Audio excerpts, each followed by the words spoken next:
Welcome if you're just joining us. This is the France 24 debate. Before we say hello again to our panel, let's say hi to Nicholas Rushworth. Hi, Francois. Media Watch fame. Well, as soon as you go online in terms of the social media and look at the whole question of this election today for the Syrians, there we can see this picture here.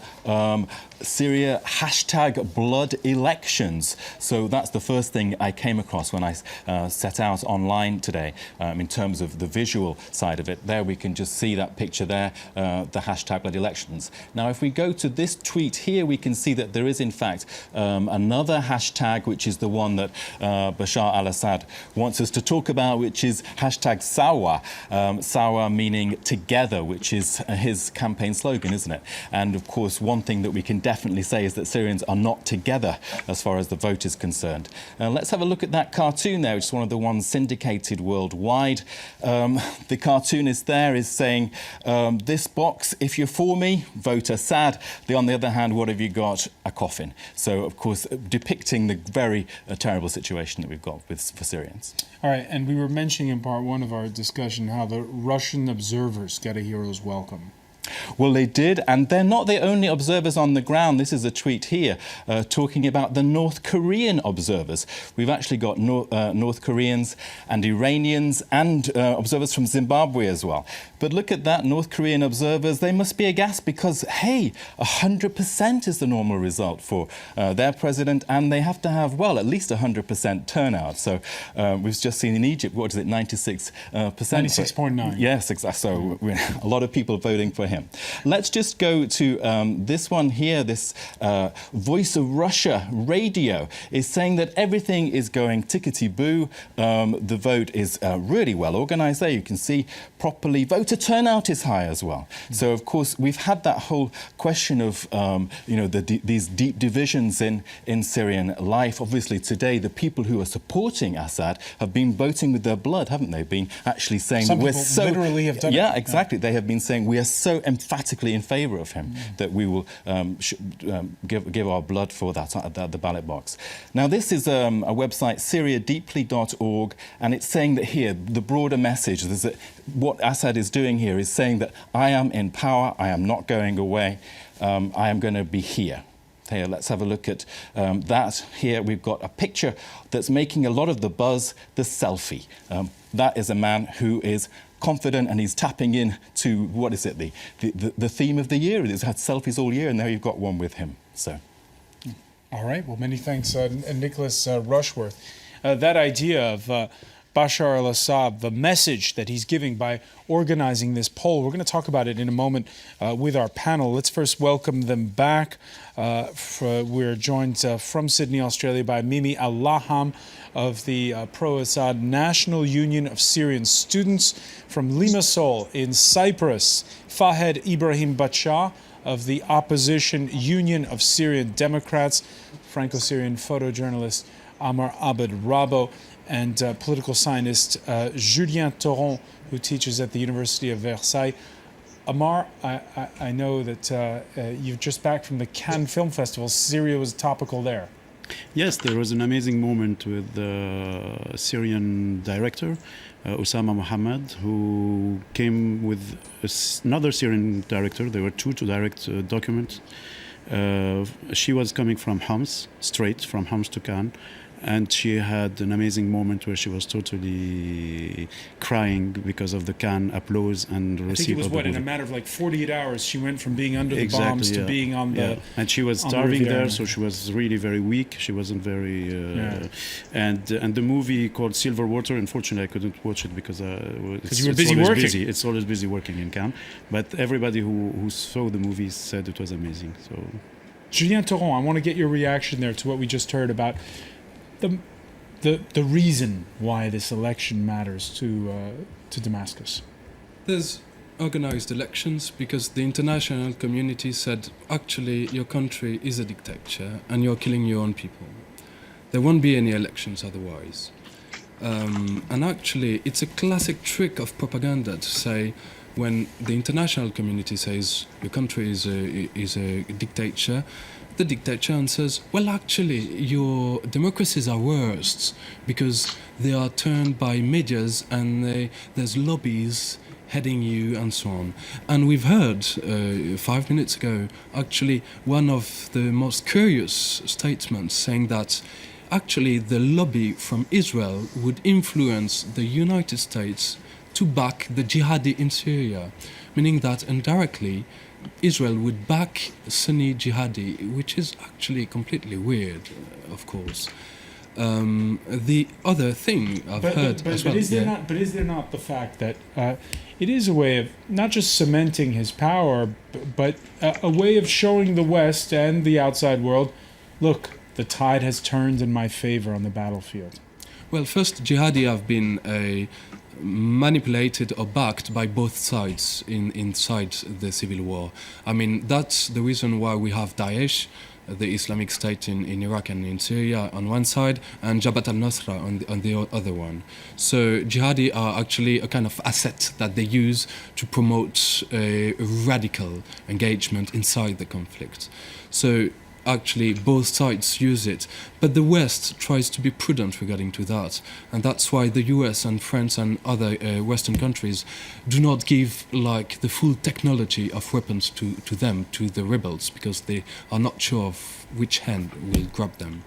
And certainly we've seen with the headline news here, for the first time, a homegrown jihadist who'd spent more than a year in Syria is the main suspect now in that attack that took place at the Brussels Jewish Museum. There is this fear that Syria is brewing a ticking time bomb. It's a real fear, and it's the major problem that 2 years ago, when we could, the West could support the Syrian people and could, for instance, decrete or work on a no-fly zone or something like that to avoid the shelling and the killing of the people. At that time, everybody was saying something like, oh, but we're scared of the jihadis. And now 2 years later, we realize that we do have the jihadis. I mean, they're not gone away, and we also do have Bashar. And the more we have Bashar, the longer we have Bashar, we'll have more jihadists. And I'm afraid to say that something like the Brussels Museum might not be isolated. We might have some more, because yes, it's as you said. It's a place to train and to come back to Europe. Yeah. Fahed Ibrahim Bacha, do you have the feeling that you, as a member of the opposition, have been outflanked not just by jihadis, but by Islamists of all stripes? We believe that those kind of terrorist groups, they don't have any niche in the Syrian society. They are actually a creation of the regime itself, because we didn't see these jihadis except in the claims that the regime has raised them at the beginning of the peaceful revolution. And then when he released the jihadis prisoners that he had them for long until 2012, after a few months we have seen that Iraq also has released 1,500 from these terrorists, and with the backup of Iran we started to see these kind of Islamic jihadis making troops and trying to not only to threaten the Syrian people and the Syrian society, but even the Sunnis, the Christians, everybody there. And we've seen those people, let me ask you to the Syria. Let me ask you, Fahed. We've seen that Saudi Arabia is now denouncing them and telling its nationals to stop fighting in Syria. We've seen, for instance, that the al-Nusra Front has now been labeled a terrorist organization by Turkey. Is this happening too late for your taste? And were they supporting them before? No, they never supported them. Who supported them is the regime. He withdrew his troops from the places, from the areas where the petrol, the Syrian petrol is there, allowing them to trade the petrol and refinance themselves. Of course, Qaeda sources were also financing them through Gulf, rich people from the Gulf. But just tell me if this army, the Syrian army, who was promoted for over 50 years to be a regional power, was not able to attack these kind of terrorists in very limited areas, how this power will defend Syria and the security of Syria in the future. But do you have the sense now that all this has escaped the hands of the moderates? It's not escape of hands. The moderates, they don't have the proper backup from the international powers. They say, okay, we are going to give you just arms to defend yourself. We are not allowing you to have specific arms to at least to stop the bombing or the air attacks on your people. They don't give us at least a free zone of to have our displaced people to live in peace. We have nothing except to go and have a kind of war which is not a proper war. It is a role of rebels, because it is a kind of fighting and moving from place to place, because we cannot hold territories. We don't have enough arms to hold territories. We don't have heavy arms. And this is a reason where the other parties are better armed. And it's usually when you don't have any equality in this, then it's obvious that they will have upper hands on the land. But I just tell you, once we have the proper support, when we have the proper arms, then those will immediately vanish and disappear from the Syrian map completely, because they don't have a social niche at all. All right, but let's pick up on that point. First of all, a reaction from one viewer on Facebook, and again showing that there are outside players in all of this on both sides. Hamid says, I'm an Iranian and ashamed of saying my country is standing behind someone who kills his own people. Last week, at the U.S. Military Academy's commencement address, the U.S. President Barack Obama defending his record on Syria. Here's what he had to say. As President, I made a decision that we should not put American troops into the middle of this increasingly sectarian war.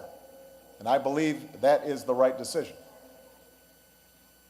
But that does not mean we shouldn't help the Syrian people stand up against a dictator who bombs and starves his own people. And in helping those who fight for the right of all Syrians to choose their own future, we are also pushing back against the growing number of extremists who find safe haven in the chaos.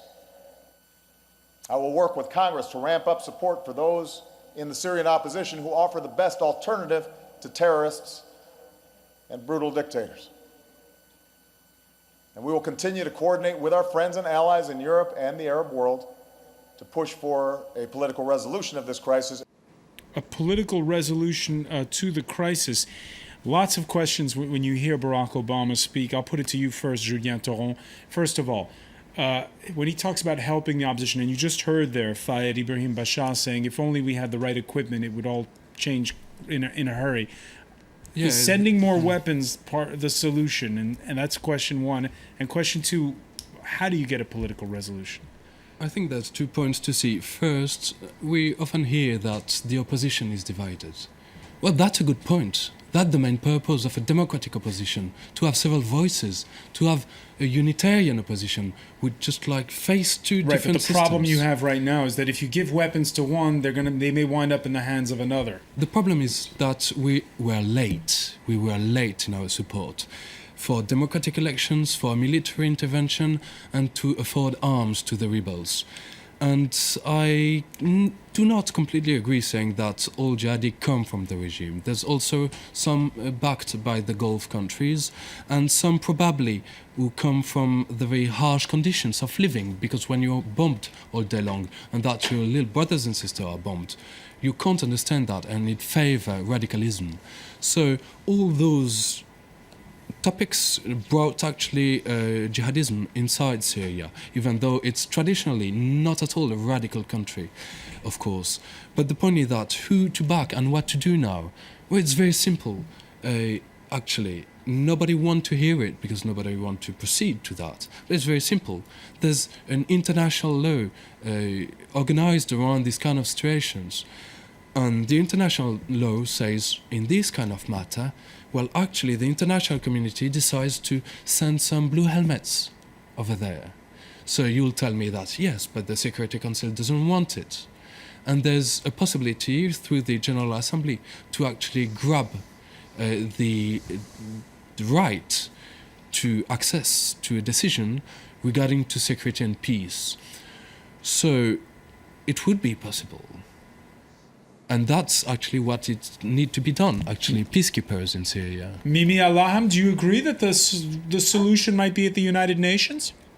It's absolutely laughable to suggest peacekeepers enter Syria. First of all, because you're breaching sovereignty and it's going to be against international law. Second of all, because of the vetoes, obviously, that Russia and China will put up. Second of all, those international peacekeepers are going to be targeted from every side, including the jihadis, which you claim, someone claimed on your panel that Assad is backing. It's funny, ISIS was working alongside the moderate rebels, the FSA, in taking Manag airport in Aleppo. When they were fighting alongside each other, Assad wasn't backing them, but suddenly now Assad is behind it. If I may, during the Lebanese civil war, Syria backed international peacekeepers. There's a lot of time to talk, so it's my turn to talk now.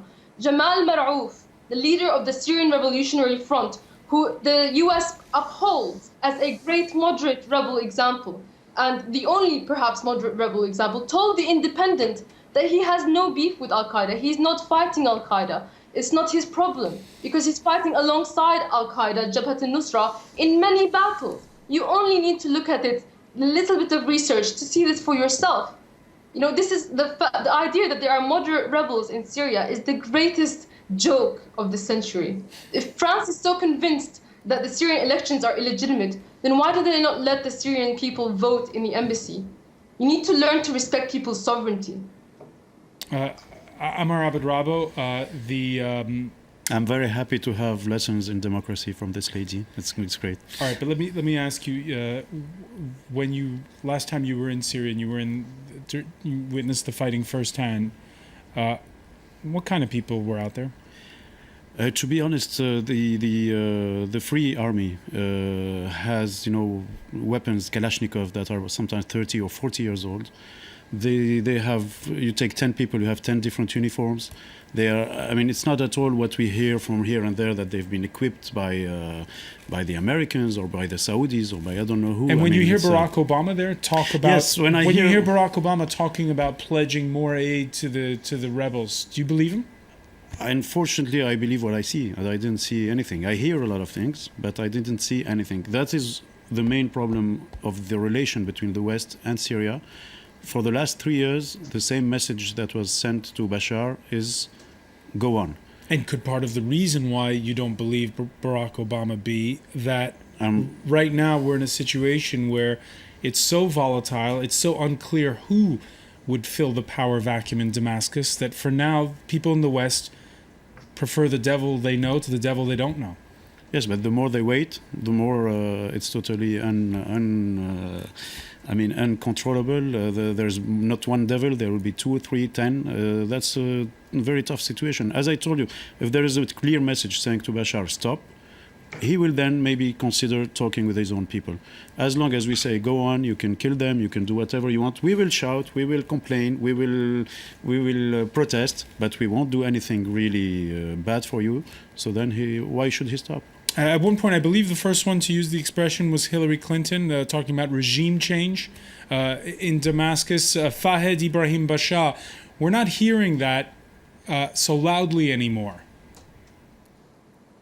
Well, we have heard a lot from Mrs. Clinton and President Obama. We have seen red lines that has been designed, but every time But do you concede that in Western capitals there's a genuine fear that if Assad goes, there could be even more chaos? No, actually, this fear has been created and promoted by propaganda of Assad regime himself. As I said before, he tried to create this scenario from the beginning of the revolution, when the revolution was simply very peaceful. And then he did all his best to prove to the world that that his allegations are true, and he created different kind of jihadists and etc. to show that the only solution for the future is his regime. I can only tell you that the jihadists, they fight in the name of Allah or whatever.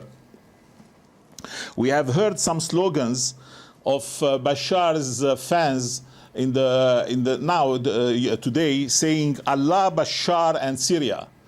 Is this not a jihadist slogan as well?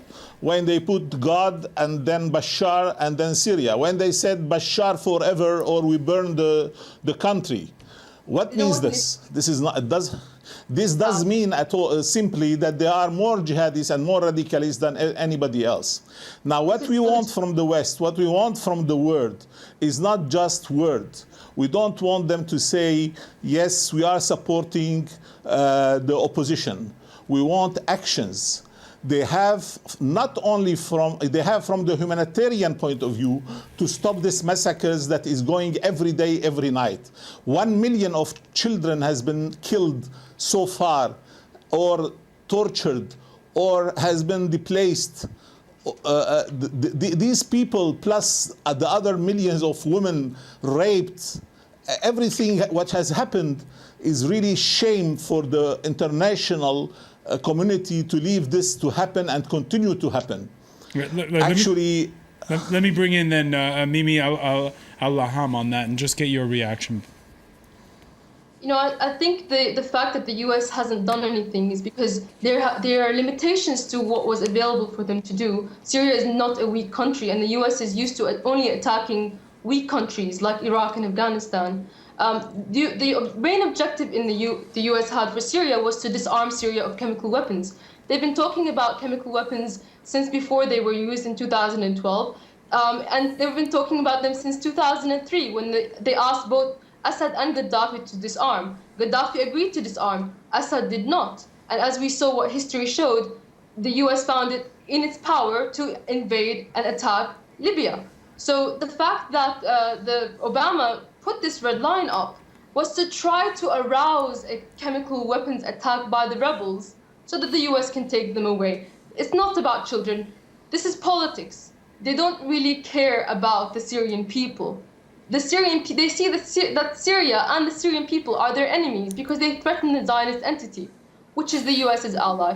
And the fact that this obvious thing is so clear that they are denying like it's a conspiracy. It's just laughable for anybody who has eyes to see. Yes, Israel will ask the US to support the Sunnis in Syria because Netanyahu himself said that a win in Syria for the Sunni insurgents is beneficial. I'll not call them Sunni insurgents because I'm Sunni myself, but for the Wahhabi insurgents, that is beneficial because it will alienate Iran. This is geopolitics we're talking about. This is not rainbows and whatever else they're trying to make us believe about humanitarian wars. Maram. I'm really happy with this debate because it's been a long time since I didn't hear the Zionist entity. I mean, this is something that goes back to the 50s. This young lady was not even conceived, or rather, but still, it's very interesting to hear about that. No, it's. I mean, if you want to talk about Israel's role, it is clear that Israel wants Assad. It's been said many times. It's a much better solution for them. They know him. They like him. It's the most secure border of Israel. It's the border of Golan with Syria. On the border, they are treating rebels on the Golan Heights border. Netanyahu and Shimon Peres. Yes, but don't you agree with me? For 40 years, this has been a very, very safe border. Syria, it's been a border that we have maintained. We have been able to stop the Zionist entity from expanding. That's why it's been a safe border. Yes, and you avoid anybody to attack it also. We want peace because we cannot attack a country just because we want to. We have to attack it with purpose. We have to attack it when we can win, when we can get our land back, our stolen land that Israel currently occupies. This is why when Israel has been bombing some Syrian sites, nobody replied. All right, we're unfortunately going to have to leave it there because we're running out of time. But I want to thank you, Mimi Alam, for joining us, for staying up late in Sydney, Australia. I want to thank as well Fahed Ibrahim Bacha for joining us from Cyprus. And here in the studio, Julien Theron and Amr Abed Rabo. You're watching France 24. More to come.